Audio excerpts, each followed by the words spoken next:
გამარჯობათ, მოგესალმებით. მე ვარ ნინო ჩხობაძე, საქართველოს გარემოს დაცვის საკითხებში მომუშავე სპეციალისტი და მეორეს მხრივ დღეს მინდა განვიხილო თქვენთან ერთად ასოცირების შეთანხმება და შეთანხმებით ასოცირების შეთანხმება, რომელიც 6 წლის წინ იყო დადებული და ამ შეთანხმების საფუძველზე რაც გაკეთდა და რაც სავალდებულო რეკომენდაცია არის გარემოს დაცვისა და კლიმატთან დაკავშირებული ქმედებებთან მიმართებაში.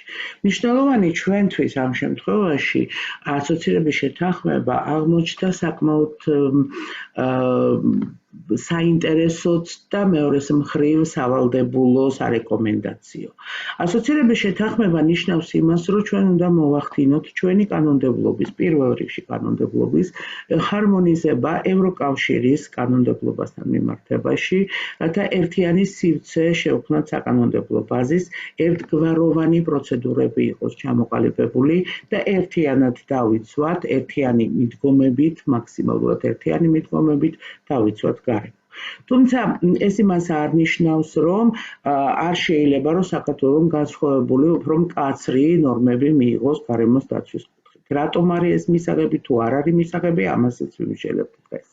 მთავარი რაც არის და რაც არის ხაზგასასმელი, ეს დოკუმენტი, ასოცირების შეთანხმება არის მიმართული იქითკენ, რომ არა მარტო იყოს გარემო დაცული, არამედ იყოს თანხვედრა ბიზნეს სექტორთან გარემოს დაცვითი ქმედებების, ასევე მნიშვნელოვანია, რომ საზოგადოებრივი ჯანმრთელობა იყოს გაუმჯობესებული, მოსახლეობას, ადგილობრივ მოქალაქეებს შევაწყოს ხელი, რომ იცხოვროს უფრო სუფთა გარემოში, მათთვის ხელსაყრელ პირობებში და იყოს გამღრმავებული თანამშრომლობა, როგორც ინტერსექტორალური, ანუ სხვადასხვა ეკონომიკურ სექტორებთან მიმართებაში, ასევე სხვა სახელმწიფოებთან მიმართებაში. ამაზე მეწყვილებს თავი მესამე გარემოს დაცვა, მუხლის 301 და მნიშვნელოვანია ისიც, რომ გარდა მუხლის 301-ისა, აქ არის 302 მუხლი, რომელიც კონკრეტულად სვამ საკითხებს, რა მიმართულებით უნდა მოხდეს ჰარმონიზება საქართველოს კანონმდებლობით ევროკავშირის კანონმდებლობასთან მიმართებაში. რა არის ეს? ეს არის გადაწყვეტილების მიღების პროცესები და ადმინისტრაციული და სამართლებრივი განხილვები, ეფექტიანი პროცედურების ჩამოყალიბება, ეს არის ჰაერის ხარისხის გაუმჯობესება, ეს არის წყლის ხარისხის და წყლის რესურსების მართვა, მათ შორის წყალდიდობების რისკების მართვა, წყლის რესურსების სიმწირე და გვალვები ასევე უნდა იყოს განხილული და ხელშეწყობილი იმისი, რომ არ მოხდეს, ან სადაც არის იქ მაქსიმალურად იყოს შემცირებული წყლის ხარჯებთან მიმართებაში მიდგომები, ასევე საზღვაო გარემოს დაცვა. მნიშვნელოვანი არის ნარჩენების მართვის საკითხები, ბუნების დაცვა, მათ შორის სატყეო მეურნეობები და ბიოლოგიური მრავალფეროვნების კონსერვაციული ღონისძიებები, რომელიც უნდა იყოს ჩადებული ჩვენ კანონმდებლობაში. ინდუსტრიული დაბინძურება და ინდუსტრიული საფრთხეების და ქიმიური ნივთიერებების მართვის საკითხები. ეს ყველაფერი უნდა იყოს ასახული ჩვენ კანონმდებლობაში და მეორე პუნქტი 302 მუხლისა საუბრობს იმაზე, რომ თანამშრომლობის მიზნად ისახავს გარემოს დაცვის საკითხების ასახლას არა მხოლოდ გარემოს დაცვის პოლიტიკაში, არამედ პოლიტიკის სხვა სფეროებშიც კი. ასე რომ ჩვენთვის ძალიან მნიშვნელოვანია, რომ გარემოს დაცვის საკითხები იყოს განხილული ყველა სხვა მიმდინარე ეკონომიკური პოლიტიკა იქნება, სოციალური პოლიტიკა იქნება, თუ რამ სხვა თუ სასოფლო სოფლის მეურნეობის განხრით იქნება მიდგომები განხილული. მუხლის 303 საუბრობს იმაზე, რომ თანამშრომლობა უნდა მოხდეს საკითხებთან ერთად ითვალისწინებდეს ინფორმაციის და ექსპერტიზის გაცვლას ერთმანეთში ორმხრივი და რეგიონალურ დონეებზე თანამშრომლობას, მათ შორის სამხრეთ კავკასიის თანამშრომლობის არსებობას და მნიშვნელოვანი არის მრავალმხრივი ხელშეკრულებების აღსრულება და ასეთი მრავალმხრივი ხელშეკრულება გარემოს დაცვის სფეროში საკმაოდ ბევრია, 20-ზე მეტი საერთაშორისო ხელშეკრულებას ვართ მიერთებული, ზოგიერთი მათგანი არის რატიფიცირებული, ზოგიერთი არ ჭირდებოდა, უბრალოდ მიერთებული ვართ, მაგრამ მისი აღსრულება არის სავალდებულო ჩვენთვის, რადგანაც ჩვენი კანონმდებლობის მიხედვით და საერთაშორისო კანონმდებლობის მიხედვით მათ უპირატესი ძალა გააჩნია ადგილობრივ კანონმდებლობასთან მიმართებაში. ამის აღსრულება არის ერთ-ერთი უმნიშვნელოვანესი ფაქტორი და ძირითადი კონვენციები, რომელზეც ვართ მიერთებული, ეს სხვადასხვა რიგის კონვენციებია, რომელიც საკმაოდ ბევრ შემთხვევაში საკმაოდ უმკაცრებიც არიან. 304 მუხთან მიმართებაში არის სხვა საკითხები, რომელიც ჩვენთვის მნიშვნელოვანია, ეს თანამშრომლო ეხება გარემოს დაცვის მოქმედებათა ეროვნული გეგმის შემუშავებას, მის ასე ვთქვათ, რომელიც უნდა მოიცავდეს ყველა ეროვნულ და სექტორალურ გარემოს დაცვით ღონისძიებებს და განხილვები უნდა იყოს, სტრატეგიები უნდა იყოს შიგნით აკუმულირებული, გარდა ამისა გარემოს დაცვის საკითხების პოლიტიკის სხვა სფეროებში ასახვა უნდა მოხდეს ამ დოკუმენტის მეშვეობით და აუცილებელია ადამიანის და ფინანსური რესურსების მოძიების საშუალებაც იყოს. ნიაპი, როგორც უწოდებენ გარემოს დაცვის მოქმედებათა ეროვნულ გეგმას, არის მუდმივი განახლების პროცესში, გარკვეული პერიოდულობით და საქართველოს კანონმდებლობით დადგენილ ვადებში უნდა მოხდეს მისი განახლება და მაგის გარდა ის მისი დამტკიცებაც კი. ერთ-ერთი პირველი ნიაპი, რომელიც მოხერხდა და დამტკიცდა საქართველოს მთავრობის მიერ, ეს იყო 2001 წელი, 2001 წლებში, ეს იყო პირველი ეროვნული მოქმედებათა გეგმა, რომელიც რეალურად ასახავდა პირველ პრიორიტეტებს. დღეს უკვე მეოთხე ნიაპი გვაქვს, რომელიც მუშაობს ზუსტად გარემოს დაცვის ეროვნული მოქმედებათა გეგმა, რომელიც მკაფიოდ საზღვრავს რა მიმართულებები გვიჭირავს, არა მარტო გარემოს დაცვის სექტორში, არამედ სხვა სექტორებშიც კი პოლიტიკის. თავი მესამე ისევ და მუხლეს ამას 5, ეს არის რეგიონალური დიალოგის გამართვა და გამართულობა და 306 მუხლზე უფრო დიდხანს გავჩერდები, იმიტომ რომ მე მინდა განვიხილოთ თქვენთან ერთად დანართი 16, რომელიც არის 26 უпроსწორად, რომელიც არის ძალიან მნიშვნელოვანი ევროკავშირის ასოცირების შეთანხმებიდან გამომდინარე. ერთ-ერთი მთავარი დირექტივები, რომელიც დანართის მიხედვით არის მკაფიოდ გაწერილი ყველა ის დირექტივა, ყველა ის პუნქტი და დებულება დირექტივის, რომელიც უნდა იყოს გათვალისწინებული კანონმდებლობაში და რომელიც ჰარმონიზება აუცილებელ პირობას წარმოადგენს ევროკავშირის კანონმდებლობისა საქართველოს კანონმდებლობაში. ესეთი დირექტივა, რომელიც ეხება სახელმწიფო და კერძო პროექტების გარემოს ზემოქმედების შეფასების შესახებ, ეს არის ერთ-ერთი სერიოზული დირექტივა. შემდეგი დირექტივა არის, რომელიც ეხება გეგმების და პროგრამების გარემოს ზემოქმედების შეფასების შესახებ დირექტივა და მნიშვნელოვნად მიგვიჩნევთ, რომ აგრეთვე არის დირექტივა საზოგადოებრივი გარემოს დაცვითი ინფორმაციების ხელმისაწვდომების შესახებ. მე მინდა აღნიშნო, რომ ამ დირექტივების აღსრულებასთან დაკავშირებით, რომლის ვადა იყო დაახლოებით 3 წელი, მიღებული იქნა საქართველოს ხელისუფლების მიერ 2018-ში 1 იანვარს შევიდა ძალაში კანონი შეფასების კოდექსი, რომელიც სრულად ასახავს გარემოს ზემოქმედების შეფასების პროცედურას ყველა მის ეტაპს და როგორც არის მოთხოვნილი ერთ-ერთ დირექტივაში, პირველი და მეორე დანართით განიყოფება პროექტები, საქმიანობები, რომელზეც უნდა გაიცეს გარემოს დაცვითი გადაწყვეტილება.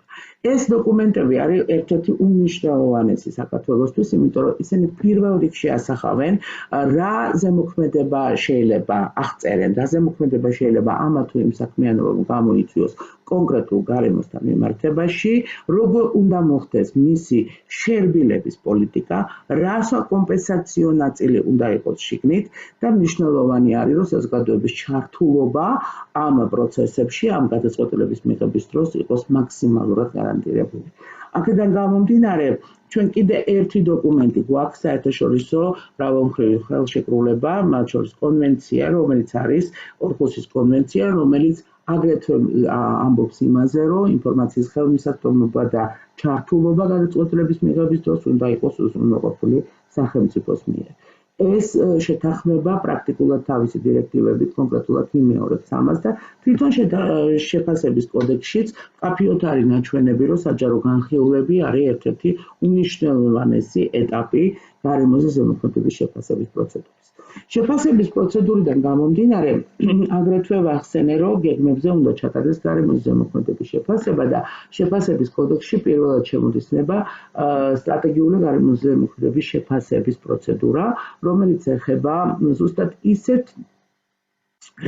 ისეთ პროექტებს, ისეთ გეგმებს, ისეთ სტრატეგიებს, რომელსაც ყველაფერზე, რომელიც ეხება კონკრეტულ რაღაცა სექტორის განვითარებას, ან კონკრეტულ ტერიტორიის განვითარებას, მაგალითად, ქალაქ გეგმარების დოკუმენტები, რომელიც აბსოლუტურად ყველა უნდა ითვალისწინებდეს სტრატეგიული გარემოს ზემოქმედების შეფასების პროცედურის ჩატარებას და შესაბამისი ანგარიშის არსებობას.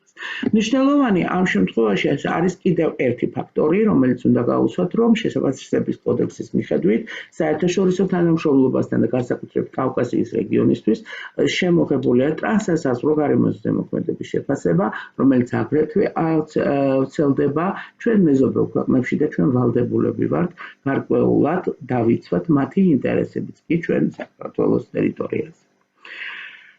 საზოგადოების ჩართულობა ყველა ამ პროცესში არის ერთ-ერთი უმნიშვნელოვანესი ფაქტორი, იმიტომ რომ ითვლება, რომ საზოგადოება, რომელიც ადგილზე ცხოვრობს, მათზე უფრო მეტი ზემოქმედება ხდება არა მარტო მათ საცხოვრისზე და გარემოზე, არამედ მათ ჯანმრთელობაზე შეიძლება მოახდინოს ზემოქმედება. ამიტომ ეს პროექტები ყველა და თვითონ ეს პროცედურა გარემოს ზემოქმედების შეფასებას პირველ რიგში, რა თქმა უნდა, ითვალისწინებს ადამიანის ჯანმრთელობის ფაქტორსაც. მნიშვნელოვანი არის აგრეთვე დირექტივა, რომელიც ეხება პასუხისმგებლობის შესახებ. ამ დირექტივის მიხედვით, 2004 წლის დირექტივის მიხედვით, პასუხისმგებლობის შესახებ შემოდის ძალაში და უნდა იყოს დადგენილი კაფიო პროცედურა გარემოზე მიყენებული ზიანის პრევენციული ღონისძიებების შესახებ და დაზიანებული გარემოს აღდგენის აუცილებლობას. მიმართებაში პირველად მდგომარეობაში. ამაზე ჩვენი კანონმდებლობა არსებობს ძალიან მწირი და ეხლა არის შემუშავებული ახალი საკანონმდებლო პაკეტი, რომელიც ეხება პასუხისმგებლობის შესახებ და შემუშავებულია ევროკავშირის დირექტივის მოთხოვნებიდან გამომდინარე. ყოველ შემთხვევაში ესე არის ნაჩვენები, ასე ვთქვათ, განმარტებით ბარათში. ჩვენი აზრით ეს არის ერთ-ერთი უმნიშვნელოვანესი დირექტივა, რომელიც უნდა იყოს მიღებული, იმიტომ რომ აქ ინერგება მთავარი პრინციპი დამაბინძურებელი იხდის. პრინციპი, რომელიც იყო მიღებული 92 წელს რიო-დე-ჟანეიროში, ეს არის მდგრადი განვითარების პრინციპები საქართველოს კანონმდებლობით, გარემოს დაცვის შესახებ კანონის მიხედვით, ეს არის გარემოს დაცვითი პრინციპი. დამაბინძურებელი იხდის. ნებისმიერი დამაბინძურებელი იხდის. აგრეთვე მნიშვნელოვანია ამ დირექტივის მიხედვით ხელშეწყობა ისეთი ტექნოლოგიების, ანუ არსებული საუკეთესო ტექნოლოგიების დანერგვისა და ნებართვიანობის გაცემის შემთხვევაში საუკეთესო ტექნოლოგიის, ესე ვთქვათ, გამოყენების აუცილებლობა. ეს ტექნოლოგიების დანერგვა საქართველოს სინამდვილეში არის უმნიშვნელოვანესი ფაქტორი, ეს არის შესაბამისი კონკრეტული სტანდარტების და მოთხოვნების გაწერა, რაც ყველაფერი უნდა იყოს კანონმდებლობაში ფაქტობრივად ასახული. ჰაერის ხარისხი ერთ-ერთი უმნიშვნელოვანესი საკითხი, რამდენიმე დირექტივა იხილავს ამას, რამდენიმე დებულება უпростоრად კონკრეტულად 2008 წლის დირექტივისა და ეს არის ეროვნული კანონმდებლობის მიღება, რომელიც გვაქვს, მაგრამ ამას უნდა უკვე შესაბამისობაში მოყვანა ევროკავშირის დირექტივებთან. ჰაერის დამაბინძურებელის მიმართებაში ატმოსფერული ჰაერის ხარისხის შეფასების რეჟიმების დადგენა, შესაბამისი კრიტერიუმების მიხედვით, მნიშვნელოვანია ზონების და აგლომერაციების დადგენა და კლასიფიცირება. ამაში გვაქვს ცოტა მეტი დრო, 6 წელი დაახლოებით, თუმცა ეს 6 წელიც უკვე გასულია და სამწუხაროდ ბევრი ფაქტორი კიდე დაგვრჩა არ არის ასახული ბოლომდე ჩვენ კანონმდებლობაში და დარჩენილია, ასე ვთქვათ, განხილვის პროცესში. ჰაერის ხარისხთან მიმართებაში აგრეთვე მნიშვნელოვანი ხდება სისტემა, რომელსაც ქვია საწვავის ხარისხი და აქედან გამომდინარე გარკვეული მონიტორინგის აუცილებლობა. ჰაერში გარიშხანის, კადმიუმის, ვერცხლისწყლის, ნიკელის, პოლიციკლური არომატული ნახშირბადების, ნახშირწყალბადების და შემცირების შესახებ დირექტივა გვაიძულებს კონკრეტული ნორმების მიღებას და კონკრეტული მონიტორინგის სისტემის აუცილებელ არსებობას, რომ ეს არ გამოჩნდეს ეს ნივთიერებები ჰაერში და არ მოხდეს ჰაერის დამიძურება. და შესაბამისი პროცედურების არსებობა ცხადია, როგორ უნდა იყოს პრევენციული ღონისძიებები ამასთან გატარებული, ეს ყველაფერი უნდა აისახოს კონკრეტულ კანონმდებლობებში. მნიშვნელოვანი არის აგრეთვე დირექტივა 99 წლის, რომელიც ეხება თხევად საწვავის ხარისხთან მიმართებაში, აქ არის რამდენიმე მიმართულებით, ეს არის როგორც არომატული ნივთიერებების შემცირებასთან მიმართებაში, ასევე პირველ რიგში გოგირდის შემცვლელი ნივთიერებების შემცირება თვითონ საწვავზე, ანუ როგორც ზოგჯერ ვამბობთ, ეს არის ჩვეულებრივი 5 евро, 6 евро ხარისხის საწვავი, რომელიც გამოიყენება ზოგ ავტომანქანებში და ან სხვა ავტოტრანსპორტო საშუალებებით. მნიშვნელოვანი არის გოგირდის შემცველობა ასევე დიზელის საწვავში, ანუ ხარისხთან მიმართებაში, ზუსტად ეს დირექტივა საუბრობს და ეს მოითხოვს საქართველოს საკანონმდებლო გარკვეულ აქტებში უფრო მეტ გამკაცებას. მიუხედავად იმისა, რომ ბევრი საკითხი ამ თემასთან მიმართებაში უკვე გადაჭრილია, ანუ ბევრი ახალი ნორმა არის შემოღებული საწვავის ხარისხთან მიმართებაში, ჩვენ ვთვლით, რომ აქ ძალიან მნიშვნელოვანი იქნება კონტროლის სწორი სისტემის გამართვა, რათა ყოველთვის იყოს დაკვირვების საშუალება და ყოველთვის იყოს მკაცრი კონტროლი, რომ საწვავი იყოს ზუსტად ისეთი, რომელიც არ დააბინძურებს ატმოსფერულ ჰაერს საქართველოში. მათ შორის არის თვითონ მოწყობა ავტოს გასამართის სადგურების მდგომარეობა, გამოწვეული აქოლადი ორგანული ნივთიერებების, გაფრქვევის კონტროლის შესახებ დებულებები და დირექტივები, რომლის რეგულაციები აუცილებლად უნდა იყოს ჩვენ საქართველოს საკანონმდებლო სივრცეში შემოღებული. წყლის რესურსების დაცვა. წყალი არის ერთ-ერთი უმნიშვნელოვანი რესურსი, რომელიც ჭირდება საქართველოს და ამ რესურსიდან გამომდინარე ძალიან ბევრი საკითხი არის განხილული ამ დირექტივებში, რომელიც არის აქ მოცემული. მე ვხედავთ ეკრანზე რამდენიმე დირექტივას, რომლის ესე ვთქვათ, რომლების გარკვეული დებულებები უნდა იყოს ასახული ახალ კანონმდებლობაში. რატომ ახალს? იმიტომ რომ ერთ-ერთი მთავარი დირექტივა წყალთან მიმართებაში არის წყლის ჩარჩო დირექტივა. 2000 წლის ჩვენი კანონი 98-ში მიღებული, ის მოითხოვს რეალურ გადამუშავებას, რადგანაც ახალი რეალობები არის შემოტანილი ჩარჩო დირექტივის მიხედვით, წყლის ჩარჩო დირექტივის მიხედვით ევროკავშირიდან გამომდინარე. ჩვენ ძალიან ბევრი კონკრეტული მოთხოვნები გვაქვს ამ დირექტივებიდან გამომდინარე, მთავარი მოთხოვნა არის ხელმისაწვდომი სუფთა წყლის არსებობა ჩვენი ყველა მოქალაქისთვის და მნიშვნელოვანი ამ შემთხვევაში ისევ და ისევ არის რამდენად განხორციელდება კონტროლი ხარისხთან მიმართებაში, პირველ რიგში წყლის ხარისხთან მიმართებაში. აგრეთვე მნიშვნელოვანი არის საკანალიზაციო სისტემების, ანუ როგორც ამბობენ, სანიტარული სისტემების მოწყობის აუცილებლობა. სამწუხაროდ ჩვენ ძალიან ცოტა განწყვეტი ნაგებობა გვაქვს საქართველოში და დღეს სულ 4 არის რეალურად და მნიშვნელოვანი არის, რომ დღეს ამოქმედდეს თითქმის ყველა დასახლებულ პუნქტთან არსებობდეს მცირე ან ცოტა დიდი მოცულობის განწყვეტი ნაგებობა. ეს ცალკე პროგრამა არის, რომელიც უნდა შემოვიდეს წყლის კანონთან ერთად. სამწუხაროდ წყლის კანონის ვადები ამოწურული როდის უნდა ქონოდა მიღებული, თუმცა მნიშვნელოვანია, რომ კანონი იყოს ისეთი შესრულებადი, ისე იყოს დაწერილი, რომ იყოს შესრულებადი და რეალურად ასახავდეს იმ პრობლემებს, რომელიც არის წყლის რესურსებთან დაკავშირებით საქართველოში. მე მინდა სანამ გადავალ სხვა თემაზე, მკაფიოდ გავუსვა ხაზზე. ყოველთვის იყო და გავრცელებული იყო მოსაზრება, რომ წყლის რესურსები არის აღდგენადი რესურსი. 2000 წლიდან მოყოლებული წყლის რესურსები ითვლება მტკნარი წყლის რესურსები ითვლება არააღდგენად რესურსად და ის შეიძლება დაილიოს ან პრაქტიკულად გაქრეს.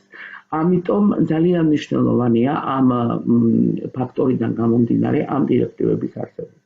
აგრეთვე დირექტივების ჰარმონიზება ჩვენ კანონმდებლობაში. იმიტომ რომ ისინი საკმაოდ მკაცრი არიან, ვიდრე ჩვენი დღევანდელი მოქმედი კანონმდებლობა. აგრეთვე მიზანშეწონილი არის, რომ ამ კანონპროექტში იყოს ასახული წყალდიდობების პრევენციული ღონისძიებები, რისკების შეფასების საშუალება და რაც მთავარია, სააუზო მართვის პრინციპების დანერგვა, რაც არის ერთ-ერთი უმთავრესი საკითხი.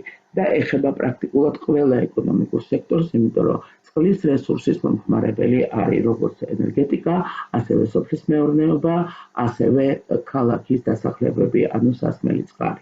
შესაბამისად, რადგანაც ბევრი სასმელ-სამეურნეო საქმიანობა არის დამოკიდებული წყლის რესურსების არსებობასთან და მის ხარისხთან, მნიშვნელოვანია, რომ წყლის კანონი იყოს უდაოდ თანამედროვე უდაოდ ასახავდეს ყველა იმ დირექტივას და არა მარტო ამ დირექტივას, ანუ კონკრეტულ საერთაშორისო ვალდებულებებსაც კი, რომელიც შეინარჩუნებს პირველ რიგში დაცვას მოახერხებს წყლის რესურსებისა და მეორე რიგში კატასტროფების შერბილება წყლის რესურსებიდან გამომდინარე. და რა თქმა უნდა ხარჯიანობას, ხარჯის დადგენას, რამდენი წყალი არის საჭირო ამ თუ იმ ხეობაში. დაახლოებით 6 პირობითად 6 სააუზო მართვა შემოდის ახალი კანონპროექტის მიხედვით, სამწუხაროდ კანონპროექტი მხოლოდ განხილვაშია ჯერჯერობით და არ არის მიღებული პარლამენტის მიერ. ნარჩენების მართვის საკითხი, როცა ეს შეთანხმება ხდებოდა ევროკავშირთან, ჩვენ ნარჩენების მართვის თემაში არ ჰქონდა საკანონმდებლო შესაბამისი ბაზა. ზუსტად 2015 წელს პირველად იყო მიღებული ნარჩენების მართვის კოდექსი, რომელმაც მეტნაკლებად ასახა ნარჩენების მართვის 2008 წლის ევროკავშირის ჩარჩო დირექტივა და ამ დირექტივის მიხედვით ნარჩენებთან დაკავშირებით კაფიოდ გაიყო რა ტიპის საქმიანობები უნდა განხორციელდეს ნარჩენების მართვაში. დაწყებული შეგროვებიდან შემდგომი გადამუშავება და ხელახალი გამოყენების, აგრეთვე დამატებული ასე ვთქვათ რეციკლირების, აღდგენის და პარალელურად ენერგიის მიღებიც კი შეიძლება იყოს გაათვალისწინებული და მნიშვნელოვანი არის შემდგომი განთავსებებიც კი, როგორ სად უნდა განთავსდეს ნარჩენები, როგორ უნდა მოეწყოს და რა პრინციპებით უნდა მოეწყოს ნარჩენების პოლიგონები. ნარჩენების მართვის სისტემის გამართვა საქართველოში დღეს ხდება საკმაოდ სწრაფად და ძალიან ბევრი საკითხი არის ამ თემაში გადაწყვეტილი. იყო მიღებული შესაბამისი ეროვნული სტრატეგია, სტრატეგიული გეგმა ნარჩენების მართვის და ამ გეგმის მიხედვით 2020 წელი უნდა ყოფილიყო გარდამტეხი იმისთვის, რომ შემოღებულიყო სეპარირებული ნარჩენების მართვა. მნიშვნელოვნად ჩვენ მივიჩნევთ ამ შემთხვევაში იმას, რომ ეს საკითხი საკმაოდ სწრაფად ვითარდებოდეს და უფრო მეტი პასუხისმგებლობა იყოს ადგილობრივი თვითმმართველობების ნარჩენების მართვის საკითხებში. მას ისედაც ევალებათ ბევრი და ეს თემა არის საკმაოდ აქტუალური. ნარჩენების მართვის თემა აგრეთვე ეხება საშიში ნარჩენებს, საფათო ნარჩენებს, სამედიცინო ნარჩენებს და ასე შემდეგ. ეს კლასიფიკაცია საკმაოდ შორს წაგვიყვანს, იმიტომ რომ საკმაოდ დიდი და რთული თემა არის თავისთავად. მე მინდა კიდევ ერთხელ კაფიოდ გაუსვარო ყველა ამ საკითხზე, რომელიც განვიხილე, აუცილებლობა არის საზოგადოების აქტიური მონაწილეობისა ამ საკითხებთან მიმართებაში, იგივე ნარჩენების მართვის საკითხებზე. ბუნების დაცვის საკითხები არის განხილული. შესაბამის დირექტივების აუცილებელ, ესე ვთქვათ, პირობად არის მიჩნეული, რომ უნდა იყოს ჰარმონიზებული საქართველოს კანონმდებლობასთან. ეს არის პირველ რიგში ბუნებრივი ჰაბიტატების დაცვა, ველური ფაუნის და ფლორის კონსერვაციის შესახებ და საერთაშორისო კონვენციების დაცვა, მათ შორის ბიომრავალფეროვნების კონვენციის, მათ შორის კიდე რიგი საერთაშორისო ვაჭრობის საიტესის კონვენციის, მათ შორის ისეთი კონვენციების, როგორიც არის ბერნის კონვენცია, რომელიც გადამფრენ ფრინველებს ეხება და ასე შემდეგ. ეს საკმაოდ რთული სექტორია და მოითხოვს ჩვენგან არა მარტო დაცული სისტემების შექმნას, როგორიც არის დაცული ეროვნული პარკები თუ დაცული ტერიტორიები, რომელიც არის საქართველოს კანონმდებლობით საკმაოდ კარგად გავრცელებული საქართველოში და უფრო მეტი და მეტი დაცული ტერიტორია გვემატება ყოველწლიურად, რაც არის ძალიან მნიშვნელოვანი. ჩვენი ამოცანა ამ შემთხვევაში არის, რა თქმა უნდა, დაცული ტერიტორიების მეშვეობით კონსერვაციის განხორციელება ბუნებრივი ჰაბიტატების. მნიშვნელოვანია, რომ გავუსვათ ხაზი, რომ ტყის მართვის საკითხები აგრეთვე მკაფიოდ ჩანს ამ დირექტივებში, თუმცა არ არის ცალკე დირექტივა ტყის მართვის საკითხებთან დაკავშირებით, მაგრამ ერთ-ერთ მთავარ პირობას წარმოადგენს ზუსტად ტყის მართვის საკითხების განხილვა, საწყო მეურნეობების განვითარება და მნიშვნელოვნად მიიჩნევა, რომ აგრეთვე მოხდეს რეალურად საწყო მეურნეობებთან ერთად მოხდეს ტყის აღრიცხვის სისტემები. ჩვენ არ უნდა დაგვაუწყდეს, რომ ჩვენი ტყის ეკოსისტემები არის ბუნებრივი ეკოსისტემები და ის არის უფრო ძვირფასი და იშვიათია უკვე ევროპის ნაწილში შემორჩენილი ბუნებრივი ტყეები, როგორც გაგვაჩნია ჩვენ, ეს არის ნამდვილად ძალიან დიდი სიმდიდრე. აგრეთვე აქვე იქმნება ეგრეთ წოდებული ზურმუხტის ქსელი, რომელიც ნიშნავს კონკრეტული მცირე ტერიტორიების დაცვას, კონკრეტული სახეობების დაცვას, ჰაბიტატების დაცვას, როგორც ამბობენ ბიოლოგები, რაც ველური ფაუნის და ფლორის კონსერვაციულ ღონისძიებებს ემსახურება აგრეთვე ამ ქსელის არსებობა. საქართველოს ამ საკითხთან დაკავშირებით აგრეთვე საკმაოდ წინ არის წასული და ბევრი ტერიტორია არის გამოყოფილი როგორც ემირალდის ქსელი. სამრეწველო დაბინძურება, სამრეწველო საფრთხეები, ესეც ერთ-ერთი ძალიან მნიშვნელოვანი სამომავლო თემა არის, თუმცა დღევანდელ ყოფაშიც ბევრი ელემენტები უკვე არის ინტეგრირებული საქართველოს კანონმდებლობაში.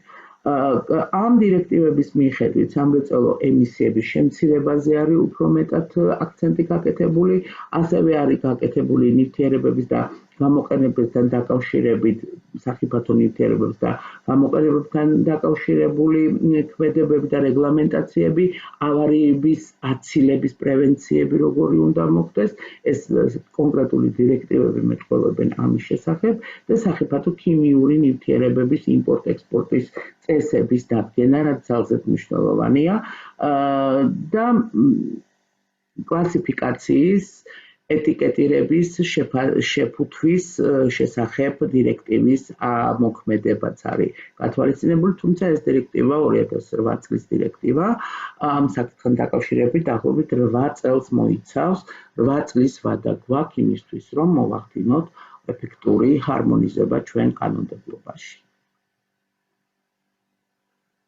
თავი მეოთხე. კლიმატთან დაკავშირებული ქმედებები. კლიმატი არის გლობალური პრობლემა, რომელიც მოიცავს თითქმის მთელ მსოფლიოს.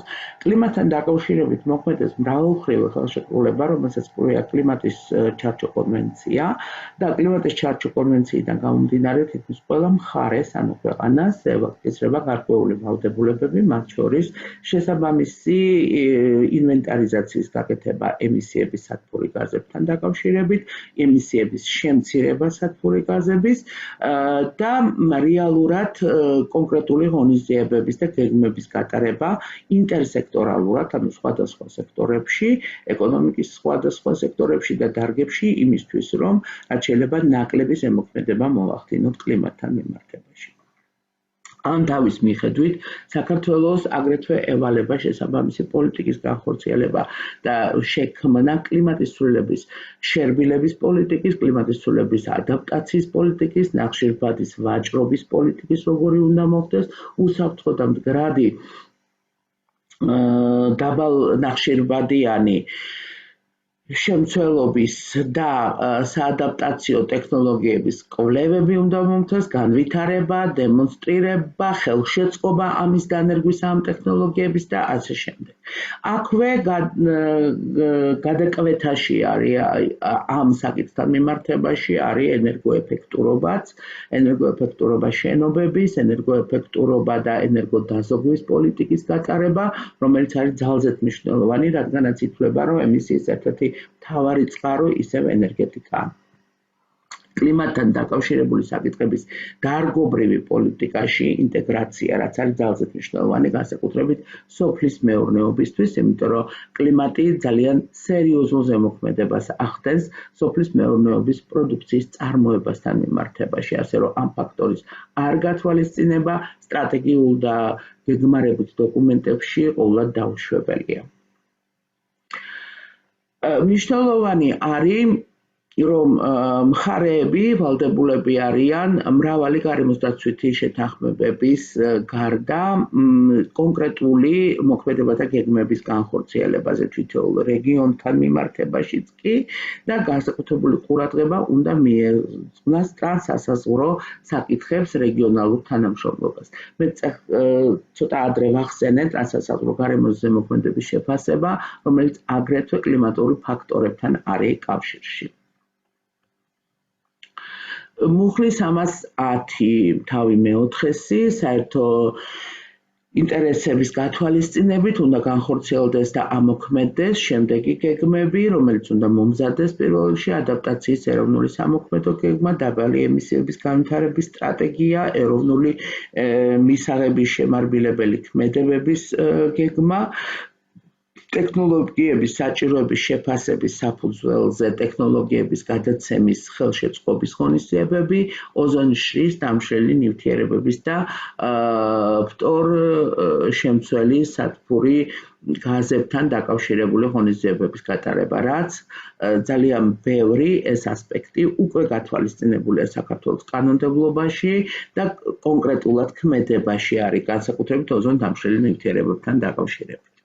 მუხლის 311 და 312 აგრეთვე ამბობს უკვე კონკრეტულ დირექტივებზე, განსაკუთრებით 312 27 დანარჩე საუბრობს, სადაც დამატებითი ევროკავშირის დირექტივების ჰარმონიზებაზე არის საქართველოს კანონმდებლობაში და უპირობო ჰარმონიზებაში, იმიტომ რომ კლიმატის ჩარჩო კონვენციიდან გამომდინარე და იცით რომ პრიორიტეტი შეთანხმების მიხედვით აგრეთვე აქ მრავალმხრივ ხელშეკრულებებს მის აღსრულებას საქართველოს იღებს გარკვეულ ვალდებულებას ეროვნულ დონეზე ემისიების შემცირებისა, სათბური გაზების ემისიების შემცირებისა, რაც არის ძალზედ მნიშვნელოვანი.